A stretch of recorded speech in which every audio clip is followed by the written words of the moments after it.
Allahumma sholli ala sayyidina Muhammad ala ali sayyidina Muhammad.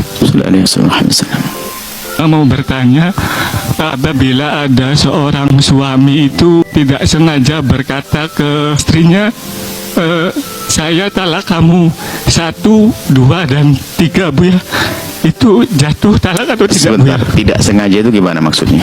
Dalam kondisi dia marah misalkan gitu, Bu ya. Bu ya, terima kasih atas jawabannya. Assalamualaikum warahmatullahi wabarakatuh. Salam. Kalau marah yang masih dia sadar, ada yang marah di luar kesadarannya. Jadi kan pada madhab kita dulu, madhab Imam Syafi'i, yang namanya cerai itu guyonannya pun jadi. Ini diucapkan atas dasar kesadaran akalnya, maka jadi. Kalau sudah diucapkan dalam keadaan tidak sadar akalnya, maka tidak jadi. Termasuk marah masih ada akalnya. Yang masih marah ada akalnya, sebab marah itu kalau sudah full puncak nggak sadar. Kayak apa namanya, bahasa Jawanya, darah tinggi itu namanya. Jadi sudah kalap begitu kayak orang gila, itu babnya beda. Betul-betul dia tidak menyadari, orang lain yang mendengar, dia nggak ngomong, dia nggak sadar. Kalau nggak sadar betul ya lain cerita. Nggak sadar mau gimana, mau dipaksa.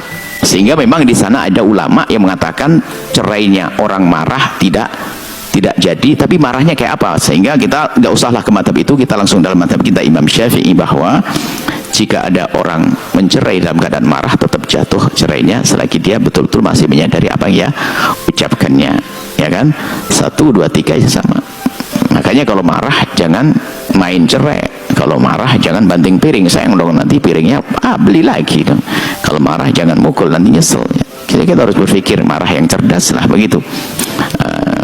Dan biasanya amarah-amarah itu juga ada hubungannya dengan memang watak yang jelek, atau mungkin masalah psikologi, atau mungkin memang pasangannya suka bikin marah. Itu macam-macam, kita perlu cermati itu semuanya.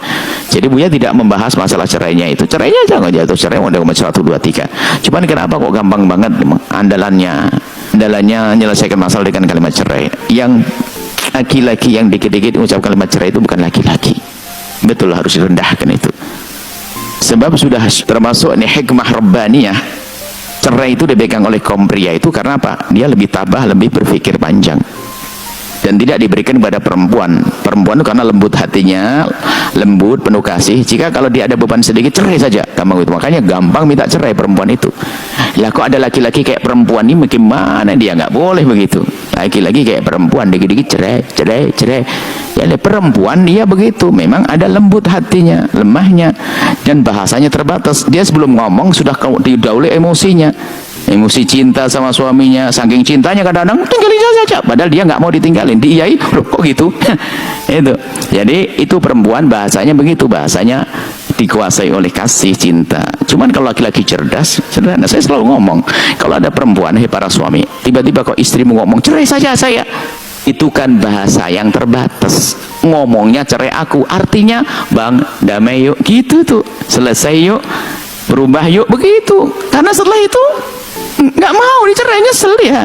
Cuman laki-laki ada yang begitu, nih aneh banget gitu ya kalau ada laki-laki begitu. Cuman misalnya secara fikihnya, selagi memang dia menyadari apa yang diucapkannya, maka jatuh cerai.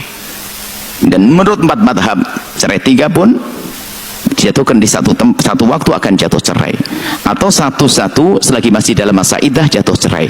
Sebab masa iddah seperti masih istrinya, mencerai hari ini, besok dilanjut, atau besok, atau 1 jam, atau menit berikutnya 3 kali, maka jatuh cerai 3. Nah, seperti itu.